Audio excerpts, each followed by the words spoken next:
Les trois faisceaux, là, ils nous éclairaient là, vraiment là, en grandeur. Là. Ça bougeait d'une manière radicalement différente des étoiles et des planètes. C'était quelque chose de très, très différent. Si on fait le décompte des observations d'OVNI dans le monde, on parle de centaines de millions de cas. En juillet 1982, 3 jeunes campeurs pourchassent un animal qui les a réveillés au milieu de la nuit. Mais les chasseurs amateurs deviennent rapidement le gibier. Un soir de 1996, les autorités du Yukon sont inondées d'appels. Village après village, des dizaines de témoins rapportent avoir vu un ovni dans le ciel. En 1961, un couple quitte Montréal pour retourner à Portsmouth. Une lueur étrange dans les montagnes blanches effacera tous leurs souvenirs de cette nuit terrifiante. Les visiteurs, à dossier mystère.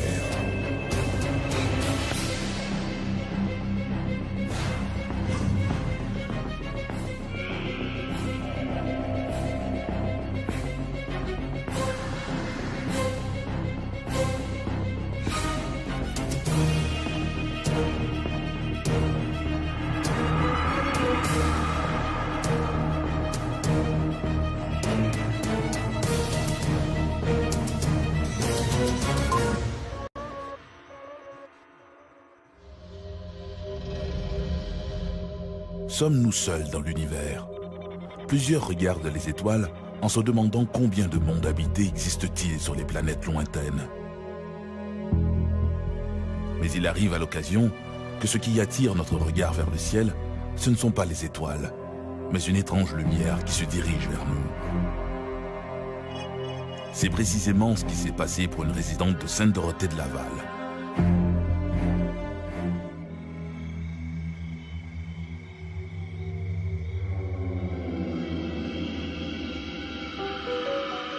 Vu la température chaude des derniers jours, les jeunes ont choisi de camper dans la cour. Mais ils ont décidé de monter leur tente trop tardivement et maintenant les 3 jeunes ont de la difficulté à trouver le sommeil. Le moindre bruit les distrait. Le vent dans les épis de maïs tout autour, un chien qui jappe au loin, une voiture qui course dans la nuit. Bientôt, ils entendent un bruit plus insolite. Un bip-bip électronique. Une curieuse fréquence inexplicable, un bruissement dans les épis de maïs, attire maintenant toute leur attention. Le trio sort de la tente armé de lampes de poche. Il y a un animal dans le champ près de leur tente. Un grand animal, croit-il. Crampe au vent, apeurés mais déterminés, ils se dirigent vers le bruit, leurs lampes de poche balayant dans toutes les directions. Tout à coup, ils aperçoivent une silhouette qui s'enfuit. Les jeunes réalisent que la situation a quelque chose d'irréel. Ils prennent leurs jambes à leur cou et foncent vers la maison. C'est à ce moment-là qu'ils voient leur mystérieux gibier. Un visiteur qu'ils auront bien du mal à décrire à leur mère.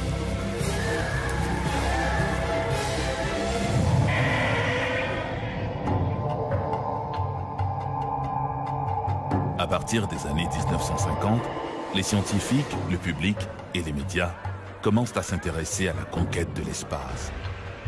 Simultanément, les citoyens qui rapportent avoir vu des objets volants dans le ciel se multiplient. Les journalistes sont à l'affût de la moindre observation et les groupes d'enquête ufologiques poussent comme des champignons. Ça a été une époque fabuleuse. Pendant les années 50, les années 60 et même une bonne partie des années 70, c'était incroyable. D'abord, dans un premier temps, les témoins n'hésitaient pas à se nommer. Je m'appelle Jean Cazot, j'ai vu un ovni, il faut que je vous raconte ça. Les journalistes se précipitaient, on prenait des photos, on faisait des dessins, on mettait ça quasiment en première page des journaux. C'était fabuleux. Cet engouement pour les ovnis va à la longue attirer des auteurs aventuriers de tout acabit en mal de fortune et de célébrité. Les publications se succèdent. Lorsque est arrivé les années 70, il y a quelque chose qui s'est passé. D'abord, il y a eu, premièrement, des gens qui se sont mis à parler de nos frères de l'espace. Adamski, qui a voyagé, s'est rendu jusqu'à Vénus. Et là, il y a des gens qui ont dit, un instant, ça va un petit peu trop vite pour nous autres. On veut bien croire que des objets arrivent de l'espace et nous visitent, ramassent des branches ou ramassent de l'eau, puis ils s'en vont. Mais là, commencer à... Tu sais, comme Villas-Boas qui a fait l'amour avec une extraterrestre et ainsi de suite. La presse s'est emparée de ça. C'était du bonbon. Ça a tué le phénomène. Ça a donné une saveur au phénomène qui faisait que les gens, les indécis, comme on dit en politique, ont voté non. On dit non, terminé. Moi, je débarque de ça parce que là, ça devient... Et les témoins ont commencé à ne plus se nommer. Dès 1973-1974, les témoins disent donne pas mon nom. Mets pas mon nom, mais juste mes initiales. Dis pas où je reste, dis pas ce que je fais dans la vie. Et plus ça allait, pire c'était. À partir des années 1980, le phénomène des ovnis n'intéresse plus les médias et les témoins ont déserté. Pourtant, les observations, elles, demeurent constantes, mais ne sont plus rapportées dans les journaux. Les témoins se taisent de peur d'être ridiculisés. Et c'est pire dans les rares cas où l'on aurait vu les occupants de ces fameuses soucoupes volantes. Le Québec n'a pas été une terre aussi fertile, par exemple, que l'Amérique du Sud, ou même le sud des États-Unis, ou même certains endroits en Europe, en matière de RR3, c'est-à-dire rencontre rapprochée du troisième type, qui signifie que des occupants, des humanoïdes ou des créatures ont été observés, soit juste un peu avant, après ou pendant l'observation d'un ovni. Sainte-Dorothée-Laval en est un bon exemple. Le 22 juillet 1982, Denise Labre, l'épouse d'un ambulancier, alors sur la route, revient chez elle au centre de répartition du service ambulancier de Sainte-Dorothée. Qu'est-ce que tu fais, François? Le 22 juillet, je revenais de cours à Saint-Jérôme. Je faisais des cours de soir.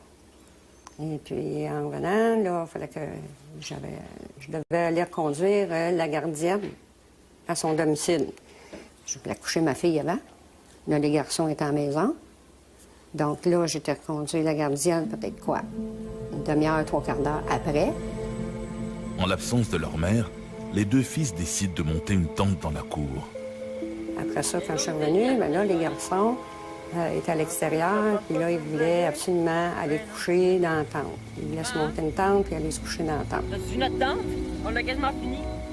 On l'a monté tout ça. Puis là, quand les garçons décident de vouloir faire la tente, d'aller coucher dehors, bien là, il est minuit passé.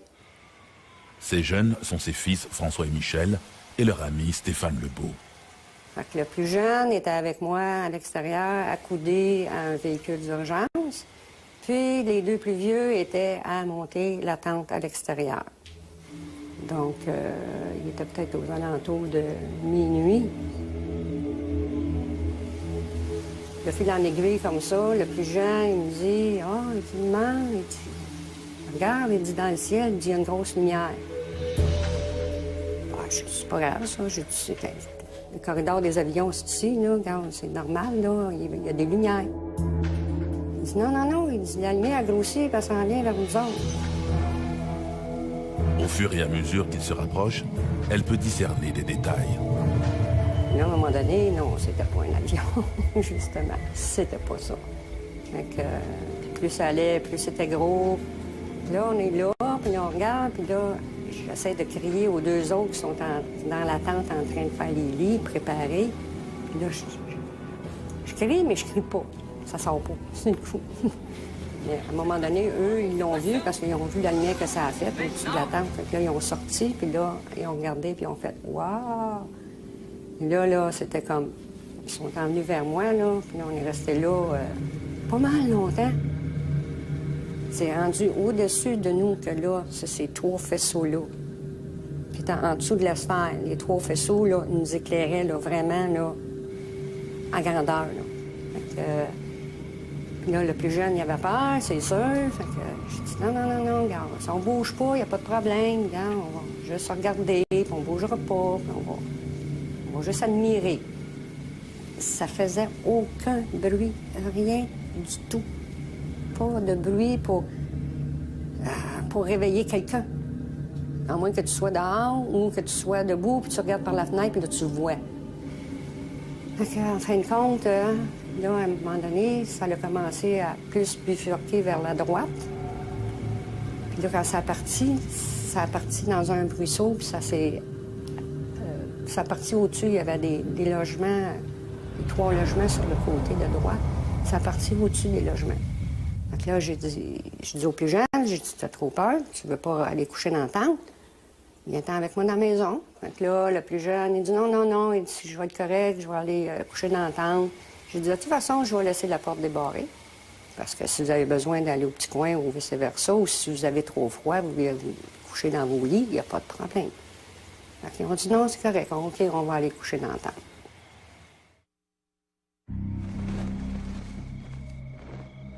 Suite à ces événements, Denise Labre a de la difficulté à trouver le sommeil.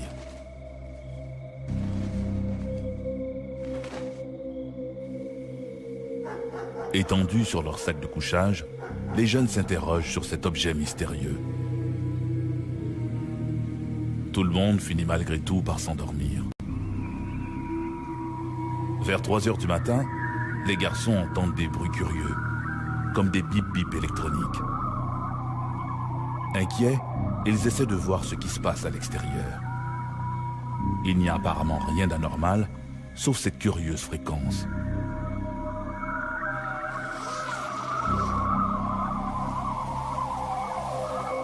Ils s'aventurent dans le champ de maïs, et c'est là qu'ils croient apercevoir une ombre étrange qui les saisit. Comme les piles de la lampe de poche de François tombent à plat, précisément à ce moment-là, il n'en faut pas plus au trio pour détaler vers la maison.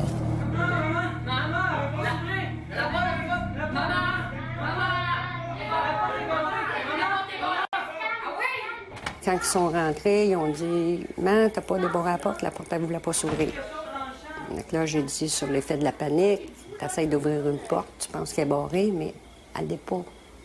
Là, ils sont arrivés, puis là, les 3 sont mis à se tordre de douleur. Là, j'ai dit, non, ça, c'est l'effet de panique. Mais là, les 3, la même chose, la même douleur. Durant toute la nuit, là, que j'ai réussi à les calmer, puis là, c'est là qu'ils m'ont conté qu'ils avaient vu quelque chose d'épeurant, avec des grands yeux oranges. Ils ont essayé de m'en faire la description, mais là, c'est la cacophonie, les 3, là. Ça veut tout expliquer en même temps, puis ça veut tout dire en même temps. Mais là, ils ont commencé à me donner la frousse, par exemple. C'est seulement que le lendemain qu'on a décidé de communiquer avec le corps policier. Chaque garçon a été interrogé, de toute façon, par eux autres, pour être sûr que c'est pas quelque chose qui sortait de leurs imaginations non plus. Hein. On a vu comme la liane être là. Les traces, regardez, les traces sont là. Les policiers sont allés dans le champ. Ils ont été voir autour de la tente. Ils ont descendu un bon chemin. Puis là, ils ont vu qu'il y avait des branches écrasées par terre. Ils ont vu qu'il y avait des pistes par terre. Là, ils ont dit OK. Ils ont communiqué avec le Dorval à savoir s'ils avaient vu quelque chose sur leur radar quelconque. Puis rien. Ils nous ont dit que rien n'était apparu, qu'ils n'avaient rien vu. Au niveau de l'armée, il n'y a pas eu. Ils nous ont dit qu'ils n'avaient pas fait aucun test d'avion quelconque ou peu importe. Là, les autres sont assez secrets. Là. Après l'avenue des policiers, après qu'ils ont communiqué avec l'armée, puis qu'on a communiqué avec Dorval. Dans la même journée, il y avait des gens qui nous téléphonaient de l'Université McGill, je ne me trompe pas, c'était les premiers, qui ont communiqué avec nous. Puis là, ils sont venus nous voir, puis là, ils sont venus voir les lieux. Puis ensuite de là, de fil en aiguille, là, il y a eu la communication qui s'est faite avec M. Glenn, qui était ufologue, là, qui était un fan de ça, là, puis là, lui, il est venu nous rencontrer dans la même semaine. La tente soit prête pour qu'il puisse aller s'installer. Là, je me suis donné à regarder, là, dans le fond du champ, au-dessus des arbres. Il y avait quelque chose d'étrange. Revivre une expérience comme ça serait encore spécial. Mais ma réaction serait-tu la même que j'ai eue dans le temps? À rester là, impassible, à regarder puis à dire « Wow, c'est beau, c'est fantastique », puis de ne pas avoir peur? Ou ma réaction serait tout autre? Que je prendrais mes jambes à mon cou puis je me pousserais? Je le sais pas. Ma réaction, aujourd'hui, je le sais pas. Mais de là 30 ans, pas de problème. Ça, je le sais. J'ai pas eu peur. J'ai trouvé ça super beau, fantastique. Dommage que j'ai pas eu la même rencontre que les enfants. Mais cette partie-là, j'aimerais pas ça la vivre, par exemple.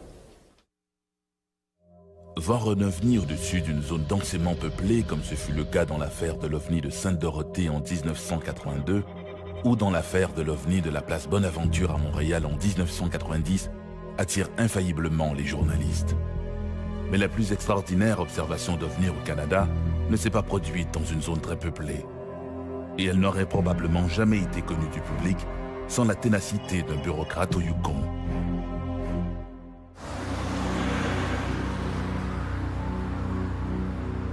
Un couple roule sur l'autoroute 2, l'autoroute du Klondike, juste à la sortie de Pelly Crossing.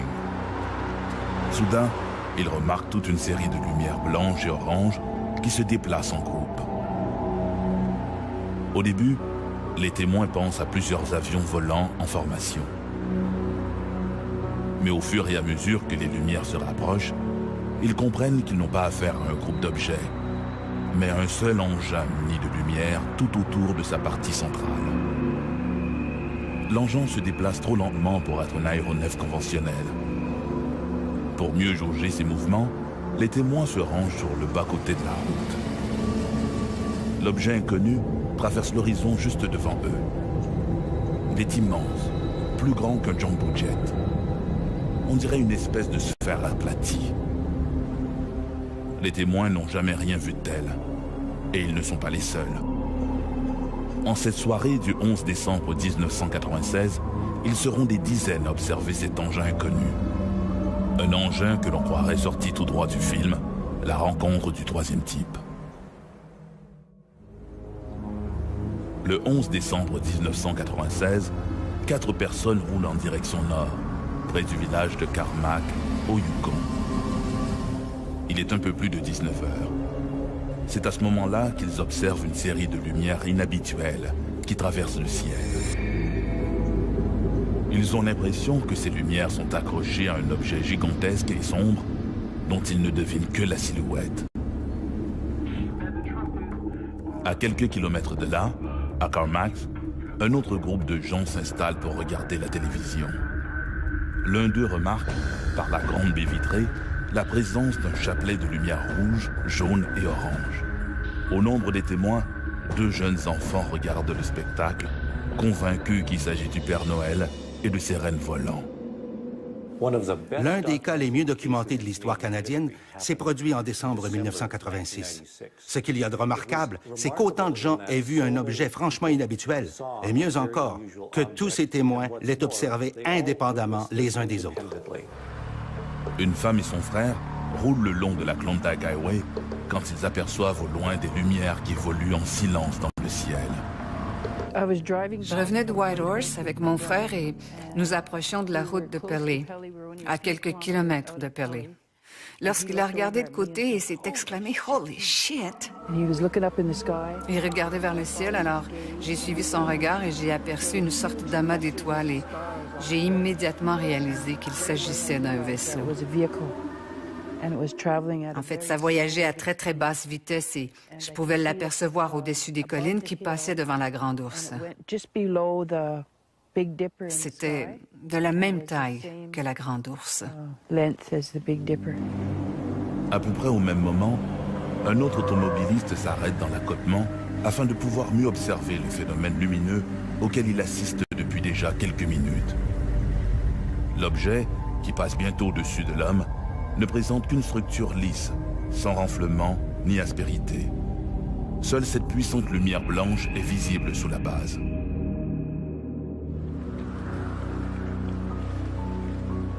Au Yukon, le Braeburn Lodge est situé environ à mi-chemin entre Whitehorse et Carmack. Camionneurs et voyageurs s'y arrêtent pour casser la croûte, faire le plein et partager des anecdotes avec Steve Watson, le propriétaire de l'endroit. Ce dernier a entendu beaucoup d'histoires au fil des années, mais jamais rien de comparable au récit rapporté le soir du 11 décembre 1996. J'étais assis à la table et il commençait à se faire tard. Généralement, il y a des gens qui reviennent de Whitehorse. Ce type est entré, Dennis Newcomb, de Carmax. Dan est un bon ami et je le sens excité. Il commence à me parler de cet objet qu'il a aperçu à la hauteur de Little Fox Lake. Il me le décrit avec passablement de détails. Un peu plus tard, arrive une autre tour, et l'autre type est assez excité lui aussi. Il y avait d'autres gens avec lui et ils étaient vraiment excités. Il s'assoit, on commence à parler, et il se met à dessiner la même chose que Dan m'avait décrite. Pendant qu'il dessinait, un autre groupe de personnes est entré. Ils arrivaient de Paley. Et ils se sont mis à décrire la même chose que ce type était en train de dessiner. C'était franchement bizarre. Ils étaient très excités. Ils réalisaient qu'ils avaient tous aperçu la même chose. Et pendant que tous ces témoins échangent au sujet de leur observation, l'OVNI, lui, poursuit sa route vers le nord. Quand on prend connaissance de dossiers comme le Yukon, un dossier à multiples objets, à multiples témoins, les Américains appellent ça des UFO flaps, c'est-à-dire des arrivées massives d'OVNI pendant une certaine période de temps, puis à un moment donné, floup, ça disparaît. Et ça, il y en a des épisodes comme ça. Il ne faut pas oublier là, que si on fait le décompte des observations d'OVNI dans le monde, on parle de centaines de millions de cas. À Pelly Crossing, un trappeur remarque une série de lumières blanches et jaunes qui survolent les collines proches. Quand je suis arrivé dans la clairière, j'ai remarqué du coin de l'œil une étrange lumière. Je me suis retourné et j'ai aperçu un faisceau vert. Je me suis dit, ah, un 747 arrive. Puis je l'ai regardé et ça bougeait très très lentement. Alors je me suis carrément tourné pour avoir une meilleure vue de la chose. Quand je me suis tourné, le faisceau de ma lampe de poche pointait dans cette direction. Et cet objet était à 1 ou 2 kilomètres de distance quand je l'ai aperçu la première fois. Aussitôt que le faisceau de ma lampe a pointé dans cette direction, l'objet est parti et s'est subitement déplacé d'environ 300 mètres, vraiment très très vite. Alors j'ai couvert ma lampe. Ensuite, je suis resté là à observer. Et je ne pouvais plus le regarder sans me tourner la tête. Au Yukon, plusieurs témoins ont rapporté avoir vu un OVNI ce soir du 11 décembre 1996. Toujours à Pelly Crossing, un jeune adolescent est aussi témoin d'observations étranges. En traversant le pont, il aperçoit des lumières brillantes qui se dirigent vers lui. Effrayé et s'étend par terre, comme pour échapper à une menace. Au moment où il lève les yeux, l'objet passe juste au-dessus de lui. Le jeune homme de 16 ans est terrifié.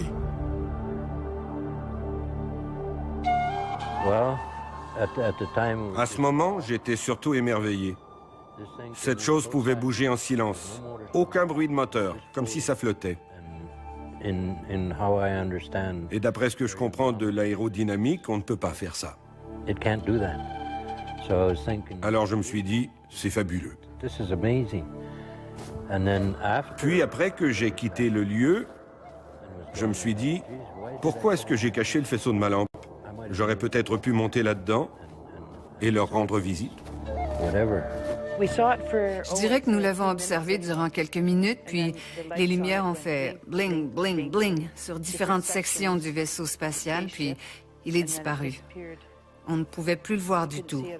Et nous n'avons rien entendu. Après ça, je suis rentré à la maison vers 22 h et ils regardaient une vidéo. Et croyez-le ou non, c'était Independence Day. Ils en étaient à la scène où le vaisseau spatial s'ouvre pour lancer son rayon.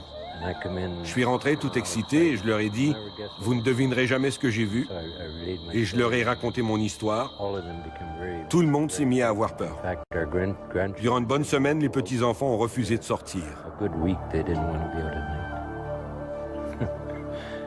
C'était une totale surprise, tant pour mon frère que pour moi. Alors, Je lui ai demandé « Que penses-tu de ça? » Et il m'a répondu « C'est peut-être nous, dans le futur, qui revenons pour nous voir. » Le plus intéressant dans cette affaire, c'est que ces gens ne se sont pas précipités pour rapporter leurs observations. En fait, il y a eu un excellent travail fait par l'ufologiste Martin Jezik. J'ai vécu au Yukon durant environ 8 ans. Et pendant que j'étais là-haut, j'ai enquêté sur les observations d'OVNI.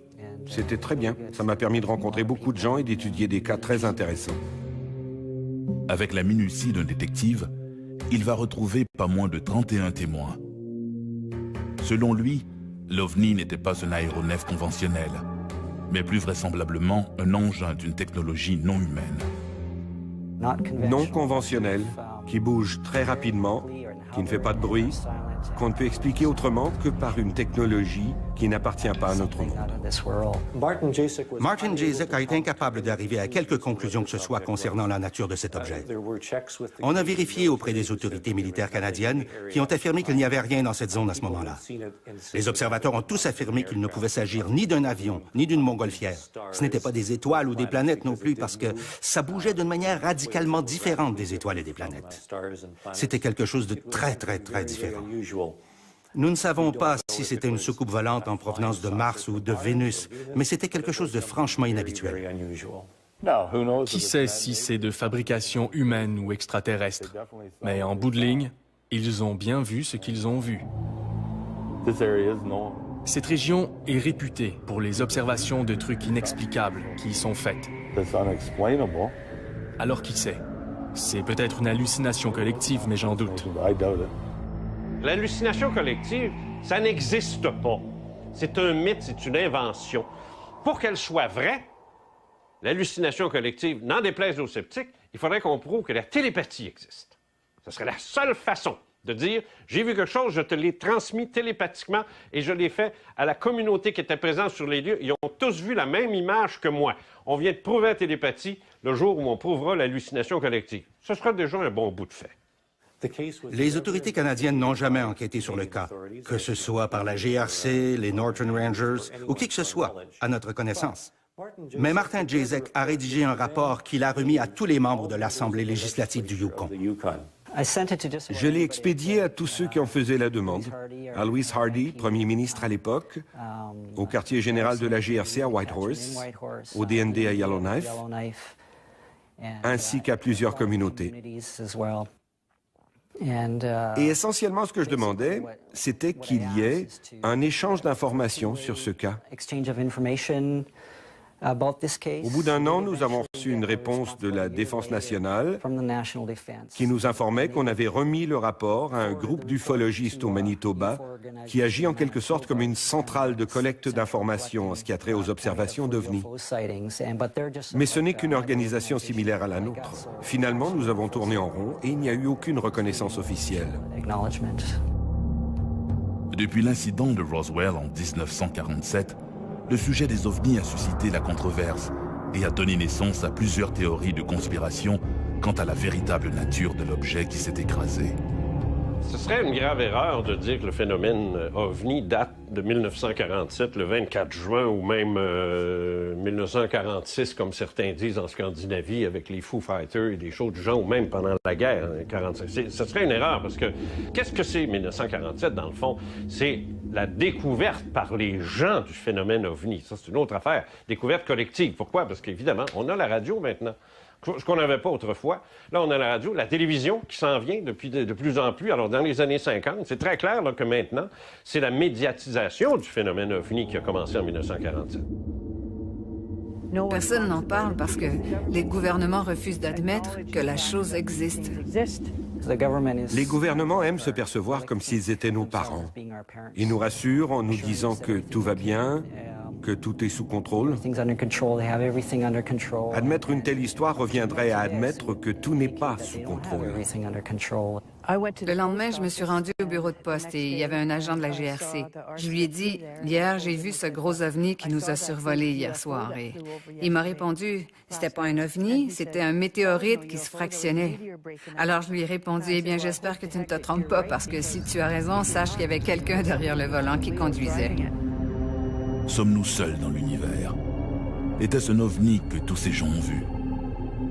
peut-on prouver l'existence de créatures extraterrestres? Jusqu'à maintenant, toutes ces questions demeurent sans réponse. Si vous observez le ciel, vous verrez peut-être ce que j'ai vu. Et si vous le voyez, croyez-y. Si vous ne le voyez pas, ne méprisez pas ceux qui l'ont vu. Il y en a trop. Trop de gens qui rapportent leur histoire pour que ce soit un canular. Trop de gens les ont vus. Ils sont là.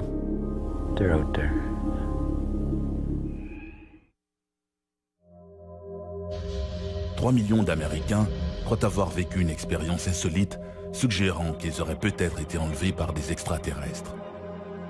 Mais comment cette hystérie collective a-t-elle commencé? Pour le savoir, il faut retourner au premier chapitre, au premier enlèvement, l'affaire Betty et Barney Hill.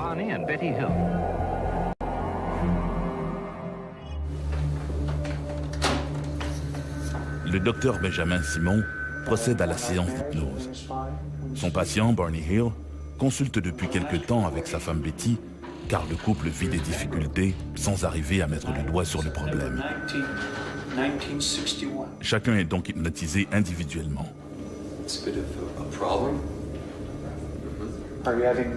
Pourtant, une fois sous hypnose, l'homme et la femme racontent le même événement terrifiant. Un enlèvement extraterrestre que le docteur Benjamin Simon a peine à croire.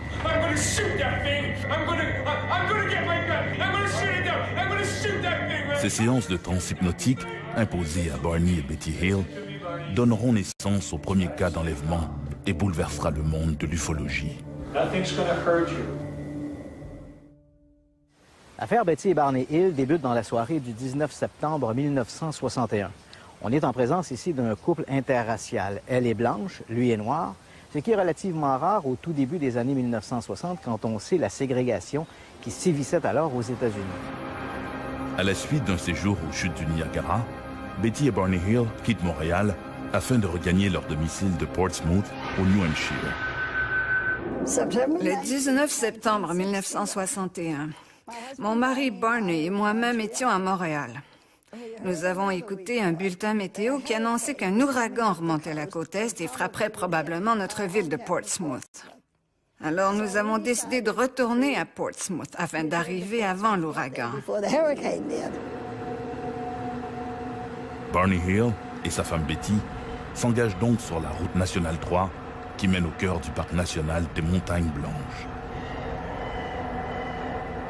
C'était après la saison touristique et nous savions que les montagnes seraient désertes, qu'il n'y aurait pas de service.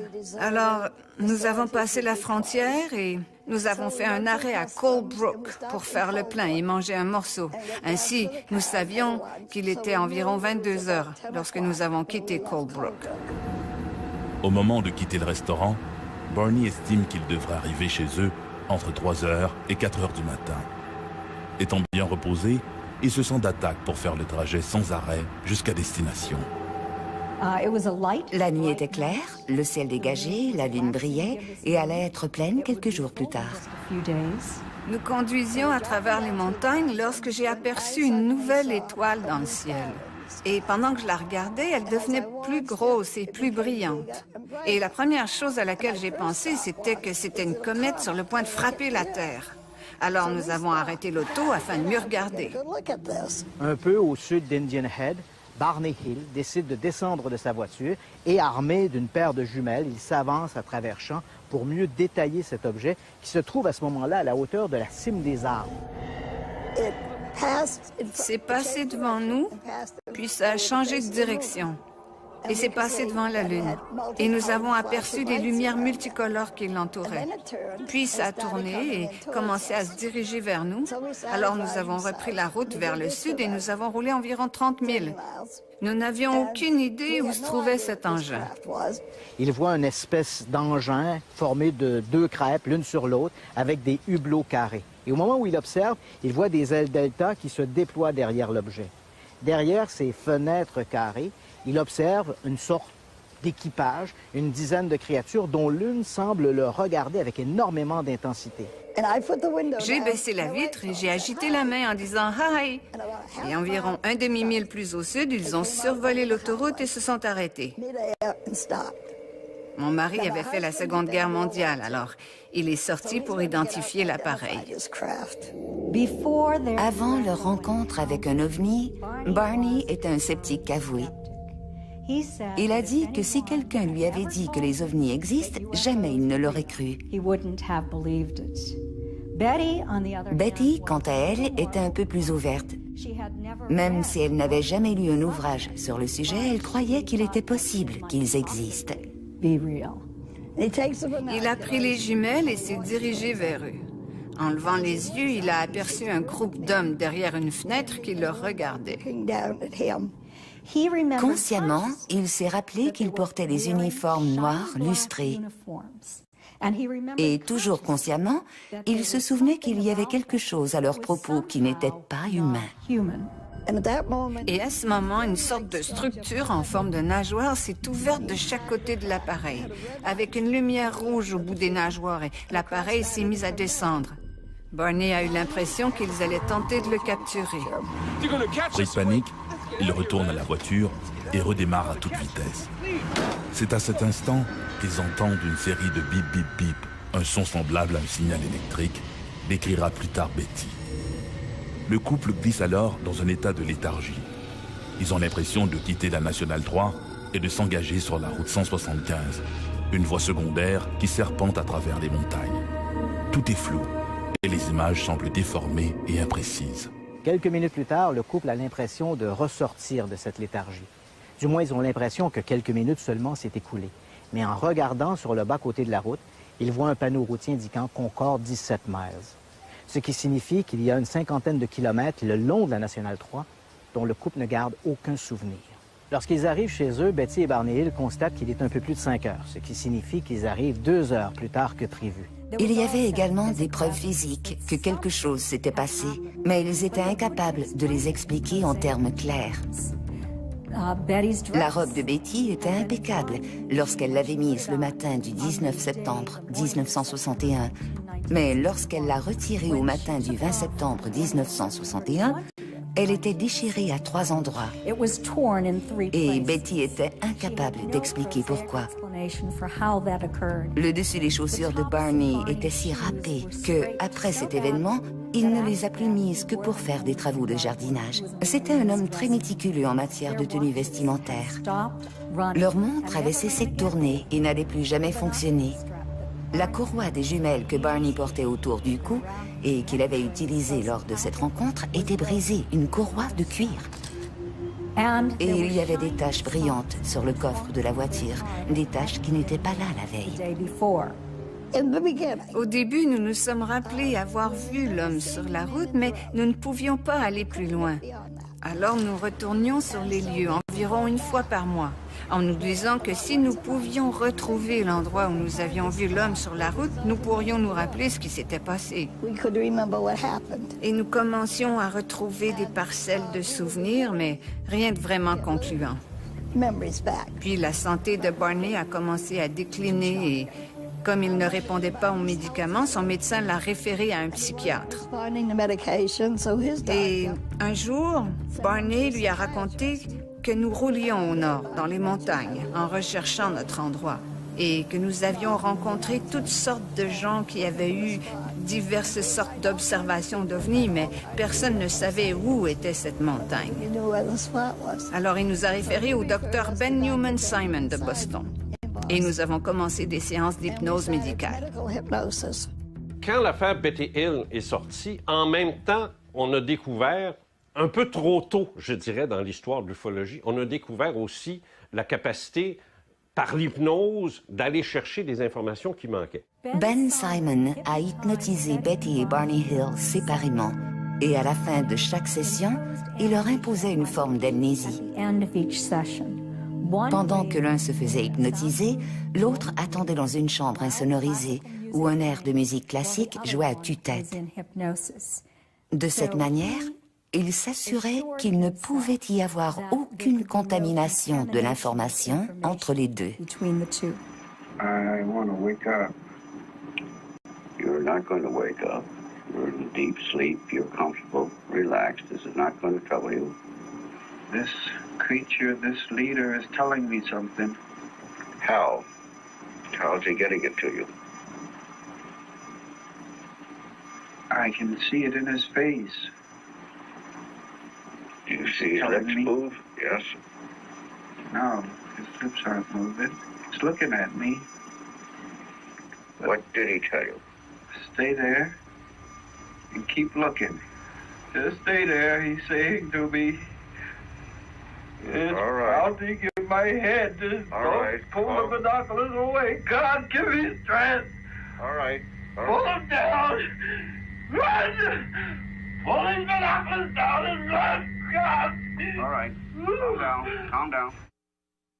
En psychiatrie moderne, il est clair, entendu, que personne ne peut faire le même rêve. En même temps, en tout cas. Impossible. Betty et Barney Hill ont raconté sous hypnose exactement le même scénario, la même chose, le même endroit, le même personnage, les mêmes événements, les mêmes émotions. Et le transfert d'informations s'est fait sous hypnose et non pas à l'état d'éveil, et séparément. Alors, il est très clair, c'est un des plus beaux cas, c'est sûr, il est très clair qu'ils ont vraiment vécu quelque chose.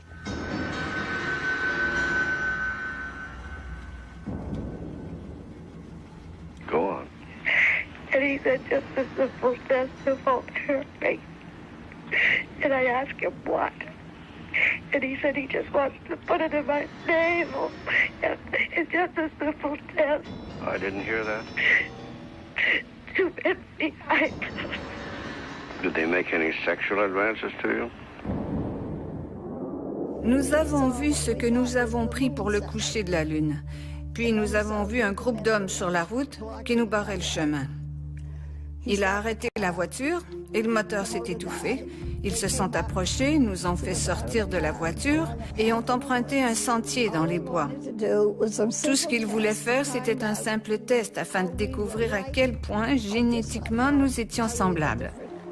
Sitôt ce test terminé, nous pourrions repartir vers l'auto. Ces créatures mystérieuses auraient notamment fait un prélèvement de sperme sur Barney en utilisant une espèce de bol métallique. Quant à Betty, elle aurait subi un mystérieux test de grossesse, test qui consistait à introduire une longue aiguille dans son nombril. À bord du vaisseau, l'examinateur médical a sorti une très longue aiguille, du type de celle qu'on utilise aujourd'hui pour une laparoscopie ou une amniosynthèse.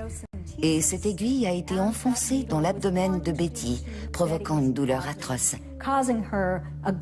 De fait, même sous hypnose, le souvenir lui a créé un tel traumatisme que le docteur Ben Simon a dû mettre fin prématurément à la session. À l'homme, je lui ai dit, je sais que vous n'êtes pas de cette planète, d'où venez-vous? Et il m'a montré une carte des étoiles. Personne n'a réellement examiné cette carte des étoiles autant que cette femme brillante et extraordinaire, originaire de l'Ohio, Marjorie Fishted, qui l'a étudiée durant 4 ans. Elle avait prévu qu'elle aurait à jongler avec plusieurs hypothèses en étudiant la carte que Betty avait dessinée, suite à une suggestion post-hypnotique de la part du Dr Ben Simon. Comme je le disais, elle s'attendait à se retrouver face à plusieurs hypothèses, mais au bout du compte, il n'y en avait qu'une seule. Ensuite, ils ont amené Barney dehors, puis je me suis rendue à la voiture et nous avons regardé l'engin partir. Il s'est élevé, puis il est disparu. Lorsqu'on observe réellement les preuves, je ne crois pas qu'on puisse dire que Betty et Barney n'ont pas été enlevés. Il y a simplement trop de preuves qu'ils l'ont été. Il nous avait dit qu'il allait nous faire tout oublier. Je lui ai répondu, vous n'y arriverez pas avec moi. D'une manière ou d'une autre, je vais me rappeler. Et je l'ai fait. Mais si ça avait pu arriver dans les années 70, je pense que ça aurait grandement aidé l'ufologie. Là, ça s'est perdu. Parce qu'après Hills, on n'a plus entendu parler de rien.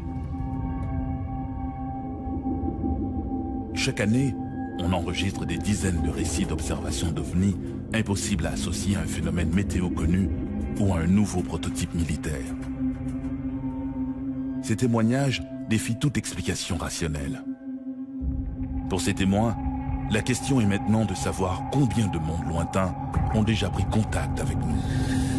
Si nous avons déjà été visités, nous l'avons été par qui ?